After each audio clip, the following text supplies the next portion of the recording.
Hi TNPSC aspirants. நாம் 7ஆம் வகுப்பில் இயல் 3ல் பார்ட் 4 கப்பலோட்டிய தமிழர் பார்க்க போகிறோம். பாக்ஸில் என்ன கொடுத்துருக்காங்கன்னா, தென்னாட்டில் உள்ள தூத்துக்குடி அந்நாளில் எந்நாட்டவரும் அறிந்த துறைமுக நகரம். அந்நகரின் பெருமையை தம் பெருமையாக்கி கொண்டவர் சிதம்பரனார். அவர் தன்னலம் துறந்த தனிப்பெரும் தொண்டர். இந்திய கடலாட்சி எமதே என கருதி இருமாந்திருந்த ஆங்கிலேயர் பொறி கலங்கி நெறிமயங்க கப்பலோட்டிய தமிழர் யார்? சிதம்பரனார். நாட்டிலே சுதந்திர உணர்ச்சியை ஊட்டியதற்காக அவரை சிறை கோட்டத்தில் மாட்டி மகிழ்ந்தது ஆங்கில அரசாங்கம். சிறைவாசம் தீர்ந்த பின்னரே தூத்துக்குடிக்கு திரும்பினார் சிதம்பரனார். ஒரு நாள் மாலை பொழுதில் துறைமுகத்தின் அருகே உளவாக சென்றார். பழைய ஞாபகம் நினைவுகள் எல்லாம் அவர் மனதில் படர்ந்தன. அக்கடற்கரையில் நின்று அவர் பேசியிருந்தால் என்ன பேசியிருப்பார்? அவர் வாய்வாலே கேட்போம். தென்னாட்டு துறைமுகமே, 300 ஆண்டுகளுக்கு நீயே இம்முத்துக்கரையிலே முதன்மை பெற்று விளங்குகிறாய். முன்னாளில் வளமுற்றிருந்த கொற்கை பெருந்துறையின் வழித்தோன்றல் நீயே என்று உணர்ந்து உன்னை வணங்குகிறேன், வாழ்த்துகின்றேன். ஆயினும் அக்கால துறைமுகத்தின் மாட்சியையும் இக்காலத்தில் காணும் காட்சியையும் நினைத்து பார்க்கும்போது என் நெஞ்சம் குமருகின்றதே. பாரறிந்த கொற்கை துறைமுகத்தில் பாண்டியனுடைய மீன்கொடி உயர்ந்து பறந்தது. கொற்கை கடல் முத்துவளம் குளித்தது. பழங்குடியிலாக பரதவர் மரக்கல வணிகத்தால் வளம் பெற்று மாட மாளிகையில் வாழ்ந்தார்கள். இது சென்ற காலத்தின் சிறப்பு. இன்று மீன் கொடி எங்கே? ஆங்கிலேய நாட்டின் கொடி என்றோ இங்கு பறக்குகின்றது.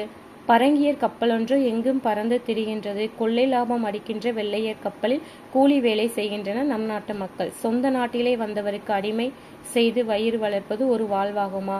வசையொழிய வாழ்வாரே வாழ்வார் அப்படின்னு வள்ளுவரோட வாய்மொழியை மறக்கலாமா? வளமார்ந்த துறைமுகமை இந்த வசையை ஒழிப்பதற்காக இந்நகரில் சுதேசி கப்பல் அப்படிங்கிற ஒன்று உருவாயிற்று. பாரத நாட்டு செல்வரும் அறிஞரும் அந்த கம்பெனியில் பங்கு கொண்டார்கள். பழங்கால பாண்டியரை போல் மதுரை நகரிலே தமிழ் சங்கம் அமைத்து புலவர் பாடும் புகழுடையவராக விளங்கிய பாண்டியத்துறையும் அக்கம்பெனியின் தலைவராயினர். அதன் செயலராக அமைந்து பணி செய்யும் பேரு எனக்கு கிடைத்தது. கம்பெனியார் வாங்கிய சுதேசி கப்பல் துறைமுகத்தை வந்தடைந்தது. வெள்ளோட்டம் பார்ப்பதற்காக அக்கப்பல் இங்கிருந்து கொழும்புத்துறையை நோக்கி புறப்பட்ட நாளில் இன்ப வெள்ளம் என் உள்ளத்திலே பொங்கி எழுந்தது. கண்களில் ஆனந்த கண்ணீர் வழிந்தது. வாணிக மாமணியே, அன்று முதல் சுதேசி கப்பல் வாணிகம் வளர்ந்தது. வெள்ளையர் வாணிகம் தளர்ந்தது. அது கண்டு அவர் உள்ளம் எரிந்தது. வெறுக்கத்தக்க சூழ்ச்சியை அண்ணர் கையாள தலைப்பட்டனர். சுதேசி கம்பெனி வேலையின்றி நாள் விலகி கொண்டதால் 100,000 ரூபாய்க்கு கையடக்கம் தருவதாக மறைமுகமாக கூறி எனக்கு உற்ற துணையாக நின்று ஊக்கம் பெற்ற நண்பர்களை பலவாறு பயமுறுத்தி இவையெல்லாம் பயனற்று ஒளிந்த நிலையிலேயே அடக்குமுறை கையாள கருதி அரசாங்கத்தின் உதவியை நாடினர். பரங்கியர் ஆளும் துறையை ஆங்கிலேய அரசாங்கம் சர்வ வல்லமையுடையது என்றும் அதை அசைக்க எவராலும் ஆகாதென்றும் அப்போது பொதுமக்கள் எண்ணியிருந்தார்கள். ஆனால் அடிமைத்தனம் என் நாளொரு மேனியும் பொழுதொரு வண்ணமாக இந்நாட்டு மக்களிடையே வளர்ந்தது. துறைத்தனத்தார் என்றும் சொன்னாலும் எதிர்த்து பேச முடியாமல் சார் என்று சலாமிட்டும் புத்தி என்று வாயை பொத்தி சரி என்று சம்பதித்து தாளம் போடும் போலி அறிஞர்கள் பட்டங்களும் பதவிகளும் பெற்று உயர்ந்தார்கள். அரசாங்கம் ஆட்வித்தால் அப்புதுமைகள் ஆடும். எப்போதும் அறம் அரசு வாழ்க என்று பாடும் இத்தகைய சூழ்நிலையில் எழுந்தது சுதந்திர நாதம். வந்தே மாதரம் என்று சுதேச மந்திரம் வங்க நாட்டில் பிறந்தது.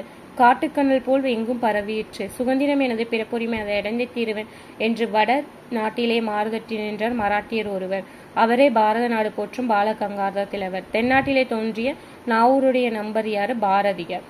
அவர் அஞ்சா நெஞ்சினர், செஞ்சோர் கவிஞர். வந்தே மாதரம் என்போர், எங்கள் மாநில தாயை வணங்குவோம் என்போம் என்று அழகிய பாட்டிசைத்து நாட்டிலேயே ஆர்வத்தை தட்டி எழுப்பினர். புதுமை கண்ட துறைமுகமே, அந்நாளில் வந்தே மாதரம் என்றால் வந்தது தொல்லை. அந்த வாசகத்தில் ஒரு வஞ்சகம் இருப்பதாக ஆங்கிலேய அரசாங்கம் கருதிற்று.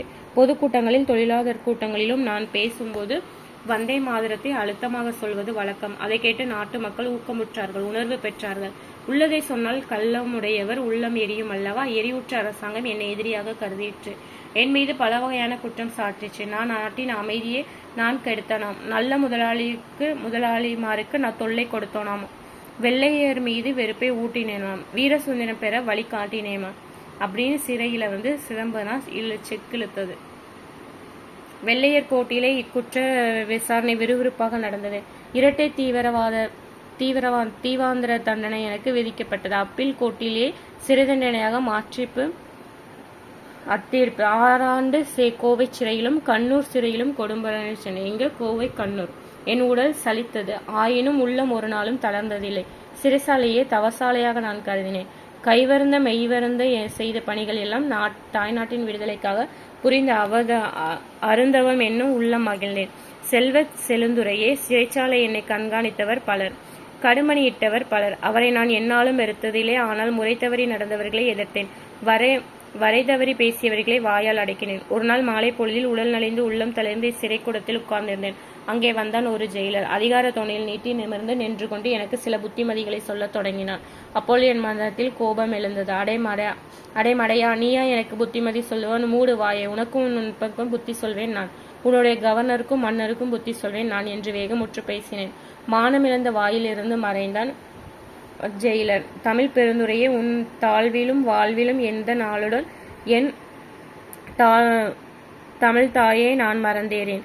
இந்த நகரத்தில் வக்கீல் வேலை பார்த்து வளமுற வாழ்ந்தவனாலில் வள்ளல் பாண்டித்துறையோடு உறவு கொண்டு தமிழ் நூல்களை கற்றேன். அதனால் நான் அடைந்த நன்மைக்கு ஒரு அளவில்லை. சிறைச்சாலையில் சிக்கலத்த துயரத்தை மாற்றியது என் செந்தமிழென்றோ, கைத்தோல் உரிய கடும்பணி புரிந்து கொண்டு என் கண்ணீரை மாற்றியது கன்னி தமிழென்றோ தெரிந்து கொள்வோம். சிதம்பரனார் பிரசங்கத்தையும் பாரதியாரோட பாட்டையும் கேட்டால் செத்த பிணம் உயிர் பெற்றியலும், புரட்சி ஓங்கும், அடிமைப்பட்ட நாடு 5 நிமிடங்களில் விடுதலை பெறும் அப்படின்னு சொன்னது யாருன்னா சிதம்பரனாருக்கு இரட்டை வாழ்நாள் சிறை தண்டனை வழங்கிய நீதிபதி பின்கேவின் கூற்று. தொல்காப்பியத்தை படித்து என் தொல்லையெல்லாம் மறந்தேன். இந்நிலையை கற்று என் இன்னல்களெல்லாம் வென்றேன். ஆங்கில மொழியின் ஆளன் இயற்றிய அறிவு நூல்களில் ஒன்றை மனம் போல் வாழ்வு என்று தமிழில் மொழிபெயர்த்தேன். உயர்ந்த நூல்களில் கண்ட உண்மைகள் இளைஞரும் எளிதும் அறிந்து கொள்ளுமாறு மெய்யறிவு மெய்யறம் என 2 நூல்களை இயற்றினேன். எனது மெய்யறிவு மெய்யறம், ஆளன் இயற்றியது எனது மனம் போல் வாழ்வு. இவற்றை என் தமிழ் தாயின் திருவடிகளில் கையுறையாக வைத்தேன். சிறையிலிருந்து இயற்றிய நூல்களையும் உவந்து ஏற்றுக்கொள்ளுமாறு செந்தமிழ் தாயின் திருவருளை வேண்டுகிறேன். வருங்கால பெருந்த வாழ்வை காலம் கடிது சென்றது. என் சிறை வாழ்வு முடிந்தது. இந்நகரை வந்தடைந்தேன். என் அருமை குழந்தைகளை கண்டு ஆனந்தமுற்றேன். ஆயினும் என் ஆசை குழந்தையை தேச கப்பலை துறைமுகத்தில் காணாத ஆறாது துயருற்றேன். பட்ட பாடெல்லாம் பயனற்று போயிற்று என்று பரிதவித்தேன். என்று வருமோ நற்காலம் என்று ஏங்கினேன். இன்று இல்லாவிட்டாலும் என்றேனும் சுதந்திர மந்தே தீரும். வீர சுதந்திர வெள்ளம் புறப்பட்டு விட்டது. அதை தடுத்து நிறுத்த யாராலாகும் பாரத நாட்டில்.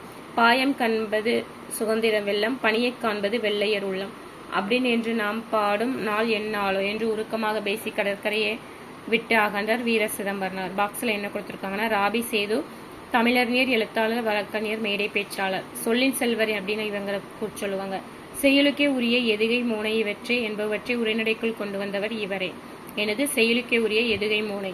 இவரது தமிழ் இன்பம் அப்படிங்கிறது நூல் இந்திய அரசின் சாகித்ய அகாடமி விருது பெற்ற முதல் நூல். ஆற்றங்கரையிலே கடற்கரையிலே தமிழ் விருந்து தமிழகம் ஊரும் மேரும் மேடை பேச்சு அப்படிங்கிற நூலை இயற்றியிருக்காரு. வ.உ. சிதம்பரனார் பேசுவதாக அமைந்த நம் பாடப்பகுதி கடற்கரையினை என்னும் நூலிலிருந்து எடுத்தாளப்பட்டது.